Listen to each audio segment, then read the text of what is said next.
Palang araw po sa ating lahat. First of all, I would like to introduce myself. My name is Landon Bersidilion.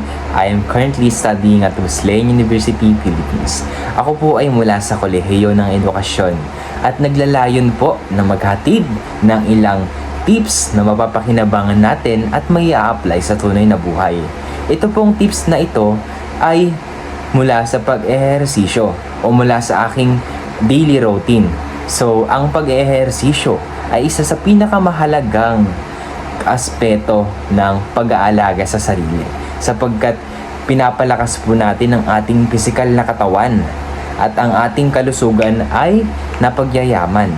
Sabi nga, health is wealth. Ito ang tanging bagay na hindi mabibili ng pera sapagkat napakahalaga po ng kalusugan. Ito po ay naglalayo na magbigay ng practical na pagpapaliwanag at mga halimbawa na maaari niyo pong magamit. Warm up po ang isa sa pangunahing dapat ginagawa ng mga nag-eehersisyo sa loob man ng tahanan o sa labas.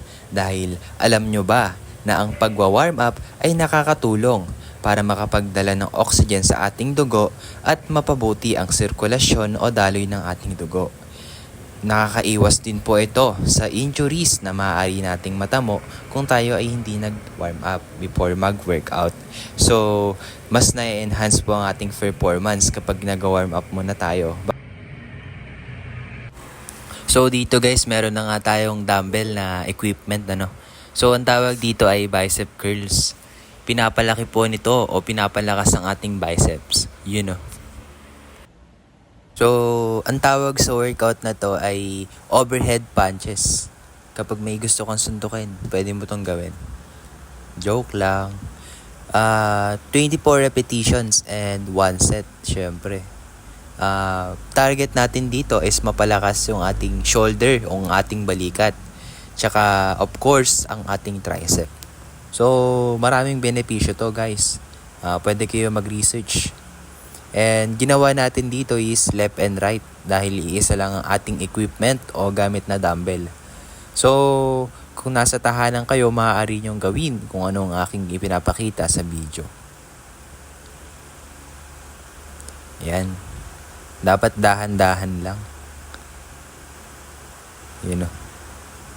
Papapogi pa yan.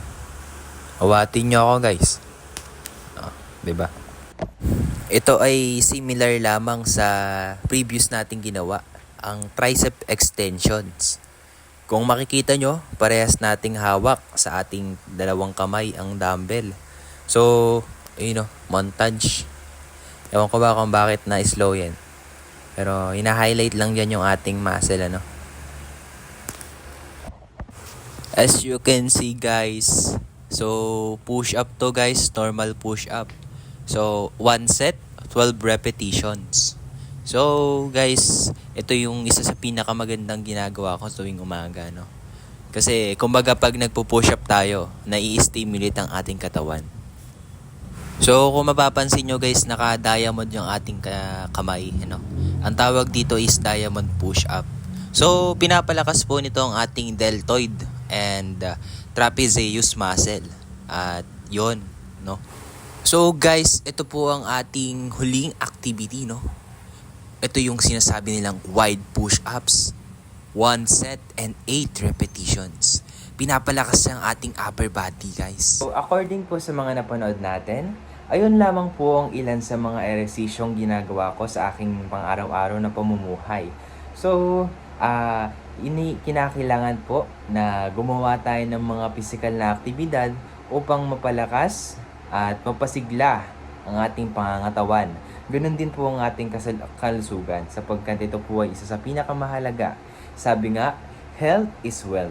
Ito po ang kayamanan na kailanman hindi nabibili ng pera sapagkat ang kalusugan ay isa sa pinakamahalagang component ng ating buhay. So, maging healthy po tayo at panatilihin na tayo ay gumagawa ng physical na mga aktibidad upang ang ating katawan ay hindi nagkakasakit o hindi po tayo tamaan ng mga sakit na nagbabanta sa ating kalusugan. Yun lamang po at sana ay may natutunan kayo at may apply nyo po ito sa iyong pamumuhay. Stay safe and God bless po. Bye-bye!